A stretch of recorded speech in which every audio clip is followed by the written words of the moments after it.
दोस्तों एक बार फिर से आपका स्वागत है हमारी वीडियो में। अक्सर कहते हैं कि हिंदुस्तानी बहुत शर्मीले होते हैं। अगर ऐसा वाकई है तो देश की जनसंख्या 1947 में 39 करोड़ थी और अब 2020 में 137 करोड़ कैसे हो गई? वही सबसे पहली बात तो यह है कि हमें ये एक्सेप्ट करना होगा कि बच्चे भगवान के जादू से नहीं, हमारे खुद के निर्णय की वजह से होते हैं। तो सवाल ये है, आखिर बढ़ती हुई जनसंख्या एक समस्या क्यों है? पहले लोगों का यह मानना था कि ज्यादा लोग होंगे तो देश ज्यादा प्रगति करेगा। आप सोचिए, करोड़ों लोग नहीं करोड़ों दिमाग हैं, पर जब देश में 60% नौजवान अजीबोगरीब टिकटॉक बना रहे हैं और बाकी 40% अनजान लोगों से फेसबुक पर पॉलिटिकल डिबेट कर रहा है, तो वही ऐसे में जनसंख्या नियंत्रण करने में ही भलाई है। खैर, मजाक की बात अलग है। देखिए दोस्तों, बढ़ती हुई जनसंख्या एक बहुत ही बड़ी समस्या है। ये वीडियो काफी इंपॉर्टेंट है, इसे एंड तक देखिएगा। देखिए, हमारे नेचुरल रिसोर्सेज काफी लिमिटेड हैं, है ना? पीने के लिए भी हमारे पास लिमिटेड पानी है। हमारी पृथ्वी के 70% हिस्से में पानी है, लेकिन बावजूद इसके पीने का पानी हमारे यहाँ बहुत कम है। वही ऐसा इसलिए है क्योंकि हमारे पास उस 70% का सिर्फ 2.5% पानी पीने लायक है। अगर आबादी इसी गति से बढ़ती रही तो हो सकता है बहुत जल्द हमारे पास पीने के लिए पानी ना बचे। बढ़ती आबादी यानी बढ़ता हुआ प्रदूषण। आप जानते ही हैं कि दिल्ली और कानपुर जैसे शहरों में हवा कितनी ज्यादा प्रदूषित हो चुकी है। अगर हमने बढ़ती हुई आबादी की गति कम नहीं की तो हो सकता है हमारे पास सांस लेने के लिए साफ हवा तक न बचे। हमारे पास फॉसिल फ्यूल्स भी गिनती गई हैं, यानी पेट्रोल, डीजल और कोयला बहुत लिमिटेड हैं। और जिस गति से हम इन फॉसिल फ्यूल्स को ओवर यूज कर रहे हैं, तो ऐसे में भाई रिसर्चर्स का मानना है कि इस पृथ्वी से 2080 तक पेट्रोल खत्म हो जाएगा। हमारे पास जमीन भी लिमिटेड है। 2020 में हमारे पास उतनी ही जमीन है जितनी 1947 में थी। बस इस पे हक अब 39 करोड़ का नहीं बल्कि 137 करोड़ का हो चुका है। इसका मतलब यह है कि हमने आजादी के बाद लगभग 100 करोड़ लोगों के रहने का इंतजाम इतनी ही जमीन पर करना पड़ा। दोस्तों, मुंबई पूरे विश्व की सबसे ज्यादा डेंसली पॉपुलेटेड शहरों में से एक है। मुंबई के 1 स्क्वायर किलोमीटर के एरिया में लगभग 35,000 लोग रहते हैं। जिस तरह से अभी खुद का घर एक गरीब परिवार का सपना है, बढ़ती जनसंख्या की वजह से खुद का घर एक मिडिल क्लास फैमिली का भी सपना बन जाएगा। जिस तरह से हमारी जनसंख्या बहुत तेजी से बढ़ रही है, हमें नए नए प्रोजेक्ट्स बनाने पड़ते हैं, नई बिल्डिंग्स खड़ी करनी पड़ती है। इस वजह से हम हर साल जंगलों को भी साफ करते जा रहे हैं। और दोस्तों, आप तो जानते ही हैं, पेड़ पौधों के बिना हमारा जीवन असंभव है। ज्यादा जनसंख्या होगी तो हमें अन्न का निर्यात भी ज्यादा करना पड़ेगा, जो कि बहुत मुश्किल है। ऐसा ना होने पर डिमांड बहुत ज्यादा बढ़ जाएगी और कम सप्लाई की वजह से खाने पीने की चीजों के दाम एकदम आसमान छूने लगेंगे। साधारण भाषा में इसका मतलब यह है कि अगर जनसंख्या पर नियंत्रण नहीं किया गया तो हम भूखे प्यासे रहेंगे। हमारे पास रहने के लिए कोई जगह नहीं होगी, ना हमारे पास रोजगार होगा, ना ही सांस लेने के लिए साफ हवा, और जो हमारा विश्व गुरु बनने का सपना है वो सपना ही रह जाएगा। अब सबसे इंपॉर्टेंट सवाल यह है कि आबादी बढ़ने के कारण क्या है, क्यों हम इतनी तेजी से बढ़ रहे हैं? तो सबसे पहले बात यह है कि कुछ सदी पहले स्वच्छता नहीं थी, हेल्थ केयर फैसिलिटीज काफी कमजोर थी और मेडिकल फैसिलिटीज भी काफी खराब थी, जिसकी वजह से अधिकतर बच्चों की मौत पैदा होते ही या फिर कुछ सालों में हो जाती थी। इसलिए हमारे पूर्वज 10-12 बच्चे पैदा करते थे, जिसमें से सिर्फ कुछ ही बड़े होते थे। 1950 के बाद हमने स्वच्छता पर ध्यान देना शुरू किया। साइंस के बढ़ने से बीमारियों का इलाज होने लगा, हर बीमारी की दवाई आने लगी, जिसकी वजह से डेथ रेट यानी कि मृत्यु दर में भारी गिरावट आ गई। पर हमने ज्यादा बच्चे पैदा करने कम नहीं किए और 1950 के बाद हर वर्ष 2 से 3% जनसंख्या में वृद्धि हुई। पर धीरे धीरे लोगों को समझ में आ गई और आज शहरों में ज्यादातर लोग 2 ही बच्चे पैदा करने की सोचते हैं। लेकिन अभी भी सालाना हमारी जनसंख्या में 1.5% की वृद्धि होती है, यानी जो रिसोर्सेज हमें ही कम पड़ रहे हैं उसमें से हर साल 1.5 करोड़ नए लोगों का हिस्सा बढ़ रहा है, जो कि इजराइल, सिंगापुर और दुबई की कुल जनसंख्या के बराबर है।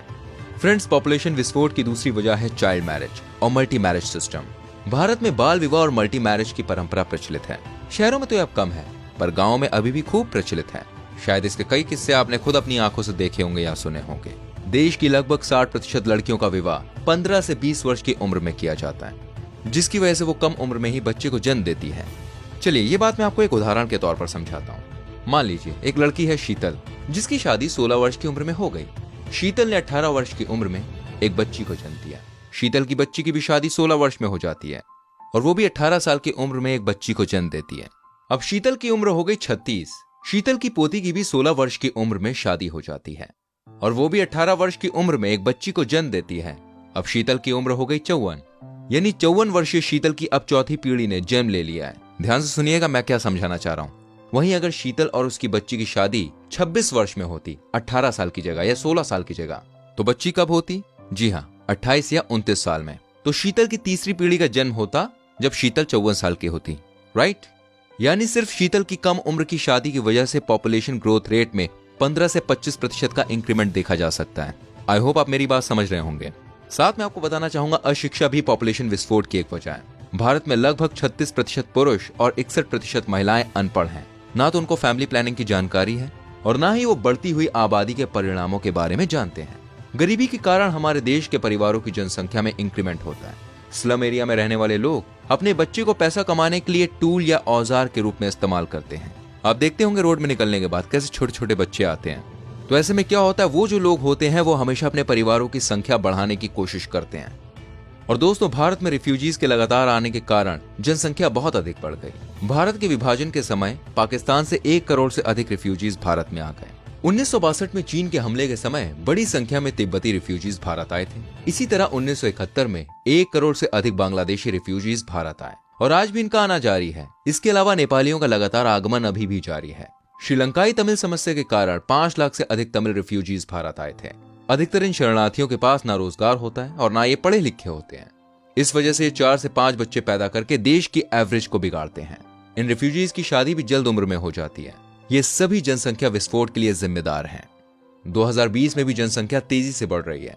इसका कारण यह है कि यहाँ पर लोगों को बच्चा पैदा करने में शर्म नहीं आती, पर बच्चा पैदा होने की प्रक्रिया के बारे में बात करने में बड़ी शर्म आती है, जिसे हम सेक्स एजुकेशन कहते हैं। हमारी एक ये भी सोच है कि हम बुढ़े हो गए तो हमारा सहारा कौन बनेगा या हमारी संपत्ति और नाम को आगे कौन बढ़ाएगा, है ना। इसे चाहे मजबूरी कह लीजिए या फेक डिमांड, पर इसकी वजह से जनसंख्या विस्फोट हो रही है। अब देखिए, ऐसे में वो सवाल वाकई मैटर करता है कि बढ़ती हुई जनसंख्या को रोकने की क्या उपाय हैं। दोस्तों, जनसंख्या नियंत्रण के लिए एक सख्त कानून की बहुत ज्यादा जरूरत है। 2 बच्चे के लिए सिर्फ जागरूकता अभियान नहीं, एक नियम की जरूरत है जो सारे नागरिक को जागृत कर दे। लोगों को सबसे ज्यादा डर टैक्स और सरकारी सुविधाएं खोने का है। एक डेडलाइन के बाद 2 से अधिक बच्चा करने वाले माँ बाप पर अगर ज्यादा टैक्स लगा दिया जाए और उनसे कुछ सरकारी सुविधाएं छीन ली जाएं, तो हो सकता है जनसंख्या बढ़ोतरी में गिरावट आए। चीन ने एक चाइल्ड पॉलिसी इंप्लीमेंट करी थी और मैं आपको बता दूं, आज चीन की पॉपुलेशन ग्रोथ प्रति वर्ष 0.5% है, जो कि भारत से आधी है। अगला उपाय मेरा फेवरेट उपाय है, इसे हम कहते हैं एडॉप्शन। दोस्तों, हमारे मन में यह बात भर दी गई है कि खून का रिश्ता आखिर खून का ही रिश्ता होता है। अगर हम इस छोटी सी सोच से बाहर आ जाएं और एक अनाथ बच्चे को गोद ले लें, तो उस अनाथ बच्चे की भी जिंदगी बन जाएगी और जनसंख्या में नियंत्रण भी होगा। यकीन मानिए, मेरे हिसाब से इससे ज्यादा पुण्य का काम कोई नहीं हो सकता। सरकार को उन माँ बाप को टैक्स में कुछ छूट देनी चाहिए और कुछ अधिक सरकारी सुविधाएं देनी चाहिए जो अनाथ बच्चों को गोद लेते हैं। दोस्तों, मैं आपको बता दूं, एक रिसर्च से बात पता चली है कि जनसंख्या में वृद्धि का एक अहम कारण है हमारा खुद का समाज। किसी कपल की शादी होते ही वे उन पर बच्चे होने का दबाव डालना शुरू कर देते हैं और सवाल करने लगते हैं, अरे कोई खुशखबरी नहीं है, अब तो 1 साल हो गया, अरे बहुत टाइम हो गया। और जो आम आदमी बेचारा बच्चा ना करना चाह रहा उस पर क्या इल्जाम लगता है, नपुंसकता का, जिसके दबाव में आकर हर कपल को बच्चा करना पड़ता है। हो सकता है किसी की आर्थिक स्थिति सही ना हो या फिर वो कुछ साल अकेले बिताना चाहता हो। भाई, हम कौन होते हैं कि दूसरों के निजी जीवन में अपनी टांग अड़ाएं, लेकिन लोग कहाँ मानते हैं। कहने को तो बाल विवाह एक गुनाह है, पर आज भी गांव में बाल विवाह काफी कॉमन है। सरकार को इसके खिलाफ सख्त कदम निकालने चाहिए, क्योंकि वो कितना खतरनाक है ये मैं आपको बता चुका हूँ। दोस्तों, सरकार को सेक्स एजुकेशन और फैमिली प्लानिंग के लिए लोगों को जागृत करना चाहिए। अधिक से अधिक लोगों को सामाजिक सुरक्षा योजनाओं के तहत कवर किया जाना चाहिए, ताकि वो इन सुविधाओं के साथ वृद्ध अवस्था, बीमारी, बेरोजगारी आदि की स्थिति में बच्चों पर निर्भर न रहें। इससे इनको अधिक बच्चे करने की इच्छा नहीं होगी। कम जनसंख्या वाले देश में रेवोल्यूशन या बदलाव लाना आसान है। आप देख सकते हैं इजराइल, दुबई, सिंगापुर जैसे देशों को। इन्होंने काफी कम समय पर बहुत तरक्की की, क्योंकि कोई भी बड़ा कानून या बड़ा बदलाव कम संख्या पर इम्पोज करना आसान है। हमारे देश में कुछ भी बदलाव लाने के लिए 36 तरह के लोगों की अपनी अपनी डिमांड भाई चालू हो जाती है। बड़ी जनसंख्या के ये हिडन प्रॉब्लम्स हैं जो लोग डिस्कस नहीं करते। तो दोस्तों, ये थे कुछ तथ्य पॉपुलेशन विस्फोट के बारे में। कमेंट करके जरूर बताइएगा आपको हमारी ये वीडियो कैसी लगी और क्या कहीं हमने कुछ मिस तो नहीं कर दिया। साथ में ये भी बताइएगा अगली वीडियो हम किस टॉपिक पर बनाएं। इस वीडियो को और लोगों के संग शेयर कीजिएगा ताकि वो जागरूक हों, और ऐसी और वीडियोस को देखने के लिए हमारे पेज को प्लीज लाइक कीजिएगा। मिलता हूं आपसे अगली वीडियो में। Till then, bye bye, take care.